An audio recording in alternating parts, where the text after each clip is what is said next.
Ողջույն բոլորին, այսօր ձեզ եմ եկել ներկայացնել 2026 թվականի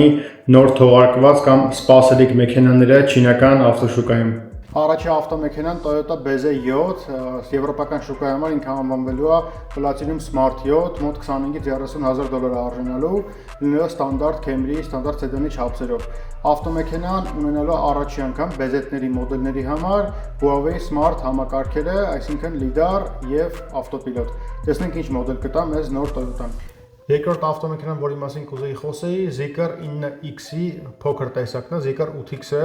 կարծես թե 9X-ը իր մեծ գաբարիտների պատճառով շատ երկրներում ինքը համարվում է բեռնատարի, ուրեմն բեռնատարի ստանդարտներին է համապատասխանում, դրա պատճառով կարծես թե արագացված տեմպերով Zeekr 8X-ը թողարկեցին, կարծեմ գոնե այս մեքենան չի ունենա խնդիրներ եւ կլինի շատ ավելի հաջողված մոդել։ Երրորդ ավտոմեքենան կնշեմ BYD CL08, BYD-ն մի փոքր փոփոխություն է կատարում իր դիզայնի մեջ, կոնկրետ CL-ների լինեյկայի մեջ այսպես ասված, մեզ խոսք են տալիս, որ լիովին նոր տեխնոլոգիաներ է մեքենայի մեջ լինելու եւ ունենալու 1000 կիլոմետրից ավել քշելու հնարավորություն։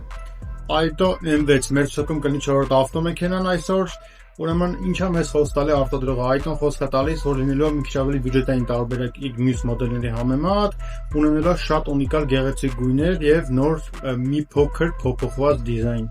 Սպասենք տեսնենք Alton մեզ ինչ ցույց կտա։ Տեսնենք թե ինչ է տալիս մեզ 2026 թվականը չինական ավտոպրոմի համար, իսկ դուք բաժանորդագրվեք մեր էջերին, իսկ եթե ուզում եք պատվիրեք ավտոմեքենա, զանգարեք այդ դիմացված հեռախոսահամարով, սիրով բոլորիդ սպասում ենք։